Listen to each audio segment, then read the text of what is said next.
Proud to serve northeastern and central Pennsylvania. This is WNEP TV 16, the news station. Now, Nolan Johannes, Karen Harch, Jack Ruland in Skycam 16, meteorologist Tom Clark with his backyard forecast, and Tim Carlson Sports. This is Newswatch 16. Federal environmental officials want to know if toxic lead is still contaminating a neighborhood in Lackawanna County. Tomorrow, crews will dig up the yards of some troop residents. Newswatch 16's Bob Reynolds is live now in our newsroom. Bob, I understand it's not the first time neighbors there have been worried about lead. That's true, Nolan and Karen. Government documents show that about 10 years ago, approximately 30 children in the neighborhood had higher than normal lead amounts in their bodies. Now, the lead, according to those documents, was linked to a now-closed battery reprocessing plant called Margil. Now, Margil sold the plant to Gould Company of Chicago back in 1980, and Gould apparently also bought those environmental problems, too. A spokesman for Gould says the company has been spending money on cleaning up the lead problem. Several buildings on the property have been torn down. You're looking at one old abandoned battery casing, but the federal government says there are literally thousands upon thousands upon thousands of these casings, some containing lead, which are literally buried all throughout the area you see behind me in what the government calls an illegal landfill. Pieces of batteries have washed out of the landfill. They're scattered all over. Government documents show that lead contamination has been tracked as far as the Lackawanna River. And people who live in the neighborhood don't want to relive the fears they faced when the problem was first uncovered 10 years ago. It was living hell. It was living hell at the time. We were, say, very, very involved. You know, you're nervous, and you're talking to people, and you're on this one's porch and on that one's porch, and it's getting hairy again. Back to Nerf pills. The federal government wants to see if the lead contamination in the area has dropped in the last 10 years, and if it hasn't, what steps have to be taken to especially protect children against exposure. Officials say that lead can cause brain damage. I'm afraid for him, because I don't know what it's going to do to him. We want to find out and be sure what the amount of lead is, what threat it is to our children and grandchildren. Now, that feeling is apparently also felt by Gould Battery of Chicago, which inherited the problems a couple of years ago. A spokesman for Gould says that the company wants more facts so it and the people who live in the neighborhood can get back to normal. Bob Reynolds, Newswatch 16 with a live report from the newsroom. Nolan? Thank you, Bob. We should be paying less for some of our utilities next month. The Public Utility Commission today okayed rate cuts for 75 state utilities because of the recent federal tax reform. The larger of the cuts is over 1% and will show up on bills from PG&W's gas division. Smaller deductions will show up on bills from PG&W's water division, UGI's electric division, and Commonwealth Telephone. The companies can appeal the Commission's figures. Karen? When you pay someone to do a job, you naturally expect to get your money's worth. Well, some viewers from Pittston paid a local contractor to build them a garage. But they tell Action 16's Jerry Gartenberg they got stuck with a job that's literally up in the air. Margaret and Sam Malou of Pittston tell me for 8 months they've put up with a garage door that won't go down without a fight. Something I found out firsthand. When I see him trying, I'm almost afraid he might get another heart attack. Don't strain yourself. A garage door that isn't exactly on the level. The Alous say this is hardly what they expected when they paid Menachini Construction of Pittston $4,500 last September to build this garage. But then they say they also never expected a $4,500 garage that leaks when it rains. What they did expect is that by now, contractor Angelo Menachini of Pittston would have given them a problem-free garage, top to bottom. But no luck. I would call him on the phone, he would hang up. His wife would answer the phone, she would hang up. Everybody looks at it and they tell me the same thing. Yeah. This is all wrong. At first, Angelo Menachini told me everything was all right with the garage door and that it's hard to close only because it's heavy. He said he even adjusted the door after the Alous complained. Then last week he told me he would fix the door and the leaks. But now contractor Menachini tells me he won't take care of things after all. He says he changed his mind because he does not like being harassed by Action 16. And he says the door he built for the Alous worked perfectly fine. So he's not about to take the rap for someone else's tampering. Nobody tampered that door. I've been complaining to Mr. Massini ever since he put the door up. I feel that it's his duty for him to come and finish the job. Otherwise, Samalou and his wife say they're taking the contract to the court. Now, I have alerted the State Attorney General's office to the problem since that office has the legal authority to look into matters such as this one. We'll have to see what happens. Nolan? Okay, Jerry, thank you. And the Weather Watch is next with Chief Meteorologist Tom Clark. And we're all looking forward to a nice weekend, hopefully. Well, today's weather map gives me reason to smile. Good. I'm telling you, when we come back, I'll have the good news. You're watching Newswatch 16 on WNEP TV, and we're proud to serve Dunmore and all of Lackawanna County. From the power of Spick and Span and the freshness of pine comes Spick and Span Pine. We challenge Mrs. Rubin to test her pine cleaner full strength against faster cleaning Spick and Span Pine on tough soap scum. The winner, Spick and Span Pine. There is no doubt that it is the most effective thing that I have seen. Get the pine with the power to clean faster and leave a fresh scent. Spick and Span Pine. I'm more than willing to change to Spick and Span Pine because it's proved to me that it works the best.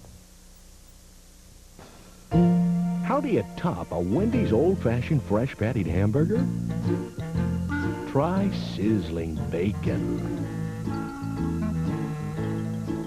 and melting cheese for a Wendy's hot and juicy bacon cheeseburger. Now with jumbo fries and 16-ounce soft drink, all for just $2.99. Wendy's hot and juicy bacon cheeseburger. The best just got even better. Well, I think we can all use some rain in our backyards for the flowers and grass, but maybe not for the weekend, Tom. Karen, a lack of rain, and we could all use a drop in humidity over the next couple of days, and that is on the way. 0.4 of an inch of rain fell here in the backyard today. It's still cloudy overhead, but not for too much longer. Beginning in Wilkes-Barre tonight, Bob Loftus tells me 63 at his place and cloudy overhead. Barry Vogt in Penargil, Northampton County, has a temperature now of 62 degrees, and it's cloudy down that way. And Sam Wolf in Northumberland tells me 80 degrees down there, and the sun has come out, so it's a bit warmer down that way at this hour. Next, there's a view over Columbia County this afternoon. Haze and muggy skies and cloudy conditions. 70 out back now. The humidity is 85%. The wind is from the northwest at 6. The barometer is falling still, but soon to be rising just a bit. High here today, topped off at 70, 62 the low this morning, 98 back in 1919. Skywatch 16 Doppler radar. Notice where the rain is now, the blue indicating light rainfall, now moving out of Pennsylvania across northern New Jersey and raining now in Philadelphia. Nothing in the Wilkes-Barre Scranton area, and nothing showing up out to the west. As a matter of fact, it is clearing now in parts of central Pennsylvania. Now take a look at the full disk, the view of the Earth. A lot of thunderstorms today in line just north of the equator. Just a view of some of the 2,000 thunderstorms that are estimated to be taking place at any one time over the face of the Earth. And boy, look at the U.S. of A up there. Plenty of clear skies over much of the country today. And as we take a close-up of Pennsylvania, notice how it is clearing out across the western half of the state. The cold front moving very, very slowly. It will be heading out to sea later on tonight, and boy, look what is upwind. Plenty of beautiful weather, and that will dominate our neck of the woods through this coming weekend. The second annual Kiss the Pig Festival is taking place this Saturday in Mountaintop, and my wife Noreen is in the running to see who will kiss Archibald the pig. So visit the Kirby Library in Mountaintop by noon tomorrow and vote for Noreen. The festival benefits the Kirby Library in Mountaintop. So for tonight, cooler, 52 the low in Mountaintop, 55 in Dunmore. Wysock's about 53 tomorrow morning. There will be some fog in some places. Palo Alto, the middle 50s. Salatisburg, out there in Lycoming County, about 50 tomorrow morning. So a nice change on the way under clearing skies and north wind later on tonight. Here's the sunrise time for tomorrow morning, and that will be at 5:31, and the sun sets at 8:33. So for tonight, cloudy this evening. Showers ending across the eastern portions of Pennsylvania.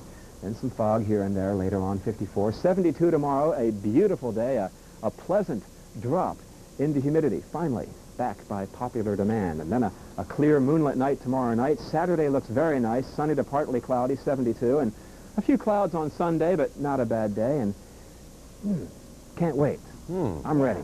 Me too. Okay. Absolutely. Thanks, Tom. And Tim Carlson is next with the Sports Watch with more action at the French Open. Plus our sports star of the week, who is his baseball team's right arm. Really great cheese can't be mechanically punched out of a huge block like this. That's making cheese Longhorn style, and that's an artificial process. But County Line Longhorns are made the real way, ripened evenly from the inside out in small individual containers for a smooth, rounded shape. Only real cheese, perfectly aged, for a smooth, natural, old-fashioned taste in every cheese we make.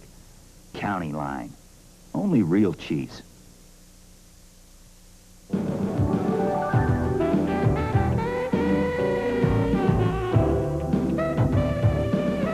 Spend a little time with Reynolds Wrap this summer and savor a little summertime. Some plastic wraps seem to have a mind of their own. So get the one that cleans where it's supposed to clean. Get Reynolds plastic wrap before yours gets out of hand. Well, let's find out what's on Tim Carlson's mind right now from the world of sports. Tim? How about a sports star? You like that? Okay. Yeah. Okay, good enough. The baseball team from Valley View High School will move into the state quarterfinal playoff with a perfect 14-0 record tomorrow. Now, 6 of those 14 wins belong to pitcher Joe Ferretti, who's yet to lose this season. Recently, Ferretti's not only pitched well, but been a clutch hitter. He's our sports star this week, and Tom Tidy has the story. In order to get where the Valley View baseball team is today, they had to win the District 2 AAA title last Saturday. Joe Ferretti's 10 strikeouts while allowing just 4 hits was the key to victory. His strongest point is that his control. He has the ability to not get behind on the hitters, and he doesn't get himself into trouble. And I think that's Joey's strongest point. He stays ahead of the hitters, and he makes them hit the ball. The Cougars also had to beat Shamokin this past Tuesday. The winning RBI came off the bat of Joe Ferretti. It's no surprise he leads the team in that category, but the way he accomplished it surprised everyone, including himself. It was the first time I ever hit a home run in my life, so I was really excited, especially to put the team ahead in the last couple innings. That was your first home run from what? Ever. Little League, Teener League, high school, first time ever. It came at a great time. Yeah, I was surprised, but as soon as I hit it, I knew it was gone. The home run was a little bit of a surprise, a pleasant surprise. So that might explain that dance coming around third base. Yeah, I was just as that. That sort of set me back too. Everybody mentioned it. I caught some of it, but yeah, that was some dance. Joey, with 2 great performances and leading Valley View to the state semifinals, the WNEP TV Sports Star of the Week. Congratulations. Should have given Joe a special plaque for his dance step there, too. Our runner-up this week, Skip Nairns of Shamokin High School. Well, the weather forced several of today's high school baseball and softball playoffs to be rescheduled. One game did go off the schedule. Here's the score for you. In the AAA quarterfinals, Bellefonte beat Connellsville 5-2. Now the rescheduled games. AAA quarterfinal, Valley View versus Waynesboro, postponed until tomorrow at 3 at North Berwick Field. In the AA quarters, Lake Lehman against Newport, postponed until Saturday at 1 at North Berwick. Lackawanna Trail versus Wyomissing, postponed until Saturday at 2 at Artillery Park in Kingston. Girls softball, AAA quarterfinal, Williamsport takes on Pennsbury. It'll be postponed until tomorrow at 1 at Pine Grove High School. AA quarters, Minersville against Myers, postponed until Saturday at 4 at Drifton Field in Hazelton. Elk Lake versus Daniel Boone, postponed until tomorrow at Drifton at 2:30 p.m. Now we got that straightened out. All right, the folks who make up the seeding for the women entered in the French Open were right on the money. The number 1 and 2 seeds survived through the tournament and will meet in the singles final on Saturday. Number 1 ranked Martina Navratilova in the far court met an old friend, or is it foe, in one of today's semis. Martina dominated Chris Everett and took just over an hour to win 6-2, 6-2. It was the 38th win for Martina in 72 career meetings with Chrissy. Navratilova will play second seed Steffi Graf in the far court here. She defeated Gabriela Sabatini 6-4, 4-6, 7-5 in the other women's semi. The win was Graf's 38th in a row. Her last loss to Martina back in November. Graf, who's 17, becomes the youngest French Open singles finalist. 17 years old. Wow. And sorry to say, former Kansas City Royals manager Dick Hauser is listed in serious and weak condition in a Kansas City hospital. Hauser, diagnosed as having a malignant brain tumor last July, has had 3 operations and numerous treatments to try and correct the problem. Apparently and unfortunately, Hauser's condition has deteriorated. As soon as we hear more, we'll pass it along. Lakers and Celtics in the NBA championship tonight. An easy win for the Lakers again? Yeah, why not? Hopefully we'll have highlights. Game doesn't start till 9:10. You know that network stuff. Oh, yeah. Right. See you We later, know. Timmy. Thanks, Tim. When Newswatch 16 continues, some students from Stroudsburg have some news for all of us. They went in front of the camera today and turned the table on our Valerie Devine. We'll show you how they did next. While every brewer knows that nothing protects the flavor of pure, natural beer like darkness, very few do anything about it. This is one of the few. We protect Rolling Rock in light, tight six-packs because we brew Rolling Rock with all natural ingredients. Mountain spring water, no additives, no preservatives. Rolling Rock Premium Beer, so pure and natural, before you open a bottle, you have to open the box. Finally tonight, Kids in Today's World, KITW, is on TV. It's the title of a TV news program put on once a week by some 6th graders at the Stroudsburg Middle School. Newswatch 16's Valerie Devine spent this morning with those students to find out about KITW. They do everything from features. Hi, I'm Harch, and I'm Sarah Schaffer, the 5th and 6th grade SMS reporters. To foreign languages. Shula. It's. Four-by. To stuff just for fun. As you know, summer's coming up quick and school is almost out. The 6th graders who put together KITW's newscast each week do their own writing, producing, and announcing. Their 15-minute show is played back for 400 5th and 6th graders during social studies classes each Friday. Today was their day to tape the last show for the school year and to talk about what they like best about television. It's fun because, I mean, first of all, you're on the camera and it's fun seeing yourself do it again. And reporting stories is really interesting, finding out about the school and stuff, and getting complimented. Well, I like and watch myself on television and interviewing a lot of people and having people see me on television, being famous. Perhaps it was because I turned the tables on these guys and interviewed them that they decided to interview me. That's when I realized their TV jobs have one big advantage over mine. Do you report over the summer months or the summer people? No, I don't get the summer off like you guys do. I wish I did. And like every good newscast, we're out of time. So for my friends at KITW, I'm Valerie Devine. Oh, when the news comes rolling in. Oh, when the news comes rolling in. We're gonna be on your TV. When the news comes rolling in. Look out. I know. Our jobs are in jeopardy now. That's Newswatch 16 for this Thursday. For the team, have a good evening. Enjoy your evening.